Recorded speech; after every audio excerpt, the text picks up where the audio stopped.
চারু,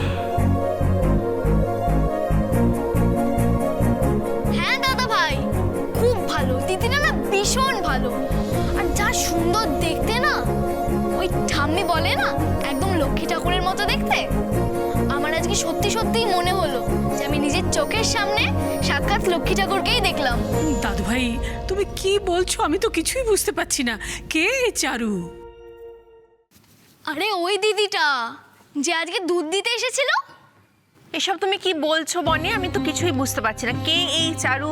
বানি, তুই কোন চারুকে চিনিস যে দুধ দিতে আসে বাড়িতে? না দিদি ভাই। আমাদের ডেকেছিলেন ম্যাডাম? হ্যাঁ, এদিকে আসো, কথা আছে।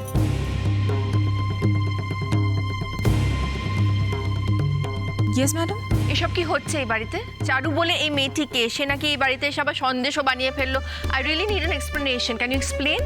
আর তাছাড়া দিদি ভাই, আমি যতদূর জানি এই মিষ্টিটা তো আর্য নিজে লাস্ট মোমেন্টে ইম্প্রোভাইজ করেছে, তাই না? এক্স্যাক্টলি। কি হলো মিসেস গুহ? আপনি চুপ করে থাকবেন? বলুন। আমি বলছি মা।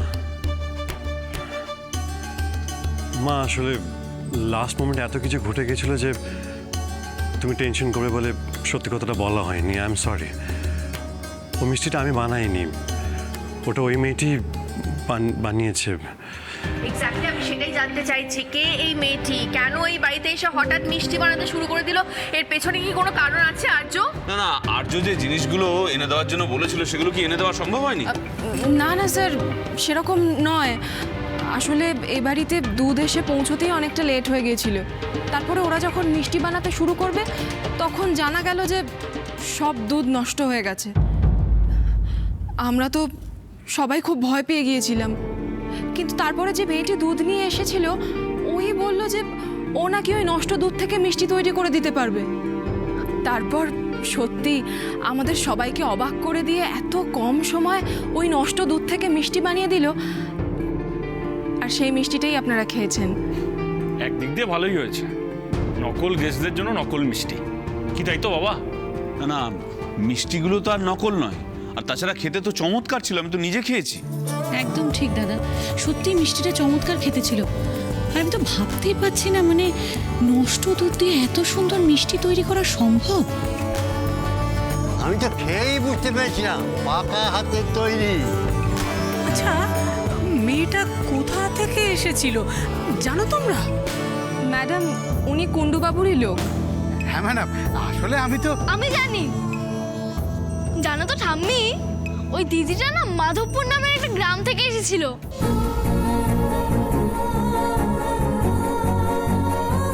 মাধবপুর? আমি বেশ কয়েকদিন ধরেই দেখছি আমার দিকে কেমন ড্যাব ড্যাব করে তাকিয়ে আছে। নিন প্রসাদ নিন।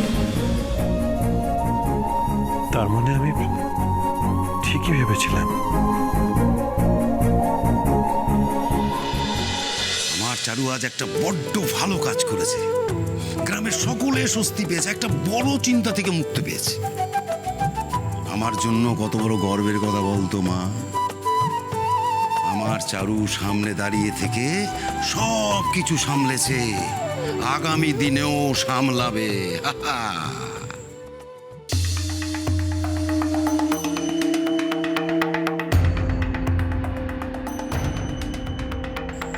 কি কি ভাবছিস তুই বলতো? না বলছি, আমি কি বলি, অনেক কথা তো হলো, এত কিছু তো ঘটলো। বলছি বাড়িতে তো রান্না বান্না কিছুই হয়নি। চারু নয় গ্রামের মোড়ল কমিটির প্রধান, কিন্তু মা বাড়িতে তো কারোর পেটে দানা পানিও পড়েনি রে। হ্যাঁ ঠিকই তো মা, আমি এক্ষুনি যাচ্ছি, রান্না বসিয়ে দিচ্ছি। ঠিকই তো, কথা বলতে বলতে কত বেলা হয়ে গেল। আমি যাচ্ছি মা। চারু,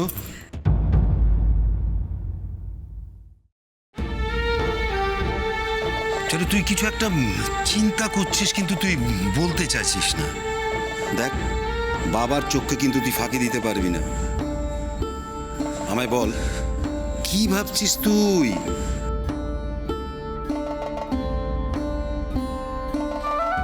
তুই কি কোনো কারণে ভয় পাচ্ছিস?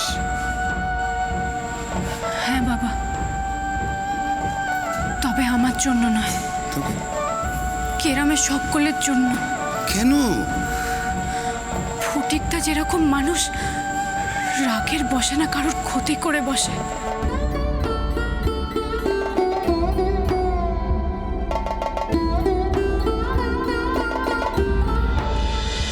সে তুমি তোমার চুমকিকে নিয়ে যা খুশি করো, আমার দেখার দরকার নেই। সে তুমি ওই বেঁচে দাও, বিয়ে করো, ধরে রাখো, আমার আমার জানার দরকার নেই। কিন্তু রুটেন দা, আমার চারুকে কিন্তু তুমি কিছু করবে না। আরে বাস, আমার চারু? মানে চারু এখন তোর? হ্যাঁ, না না না, মানে ওই ওই ইয়ে আর কি। চারুকে নিয়ে খুব ভাবনা দেখছি। হ্যাঁ, বেশি চারু চারু করিস না। ওই চারুই তো তোর বিরুদ্ধে প্রধান হয়ে দাঁড়িয়েছে। হ্যাঁ, না না, আরে নিদাইতে আছে না, ও আর ওর সাঙ্গ পাঙ্গ মিলে ওকে ভড়কিয়েছে। হ্যাঁ, বেশি চারু চারু করিস না। হ্যাঁ, নিজের ব্যবসাটা আগে ভালো করে সামলা। সেই জন্যই তো তোমার কাছে এসছি। একটা অ্যাকশন নাও না, একটু সামলে দাও না গো। ঠিক আছে, যা, আমি দেখছি। ঠিক আছে, আমি তাহলে চললাম। হ্যাঁ, আসছি গো। এই শোন, হ্যাঁ বলো। চারুর ওই শহরের বাবুর কোনো খোঁজ পেলে আমাকে একটু জানাস তো। শহরের বাবুর খোঁজ? হ্যাঁ, তুমি পেয়ে যাবে। ঠিক আছে, তাহলে আমি চারুর সাথে একটু কথা বলে নিই, বুঝলে? ওকে একটু চাপ টাপ দিয়ে আমি বার করে নিচ্ছি। কিন্তু লুটেনদা, এই শহরের বাবুর খোঁজ তুমি চাইছো কেন? দরকার আছে, ওর সাথেই তো আমার দরকার আছে। চারুর ওই শহরের বাবু লুটেনের গায়ে হাত তুলেছে, লুটেনের গায়ে।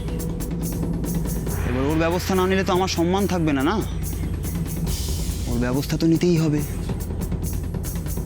আর শুধু ময়লটাকে হাতে পাই, তারপর দেখাবো লুটেন কি জিনিস।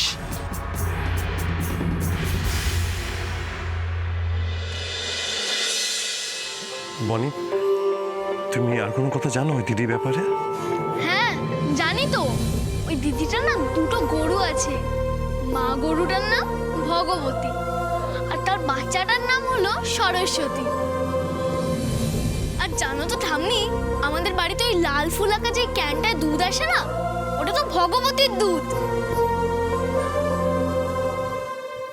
বনি, আর কিছু জানো তুমি ওই দিদিটার ব্যাপারে?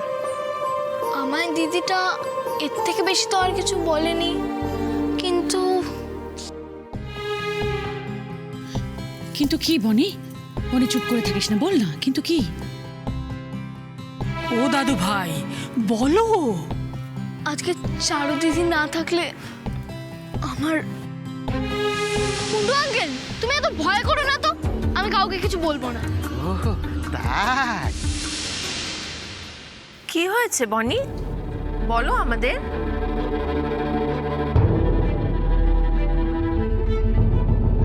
কি রে বনি, সবাই জিজ্ঞাসা করছে তো, বল। খুব বড় বিপদ হয়ে যেত।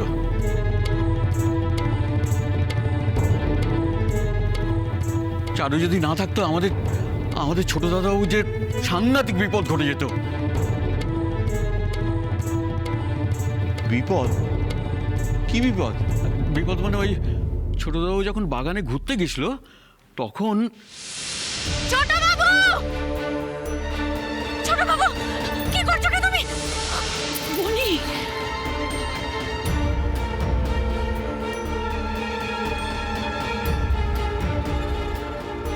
কি সাংঘাতিক কাণ্ড!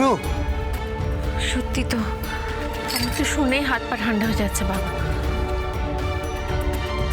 আর তুই বা কি রে বনি, একা একা কেউ কারেন্টের কাছে যায়? হ্যাঁ, গেছিলিস কেন? আমি তো শুধু দেখতে গিয়েছিলাম। ভুলটা আমারই হয়েছে। আমি তো ভুলটা করেছি। আমি তো তোকে বলেছিলাম গার্ডেনে যেতে, আমি যে কেন বলেছিলাম হে ঠাকুর। আচ্ছা ঠিক আছে, ওকে আর বকাবকি করতে হবে না, বিপদ তো ঘটেনি কিছু। ঠিক আছে, চুপ করো। কিন্তু দাদা, কিছু একটা হয়ে গেলে আমি কি করতাম বলুন তো?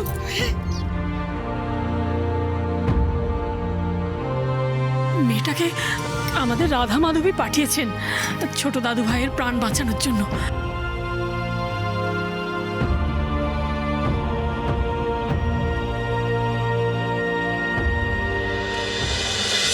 ঝিরে বাতি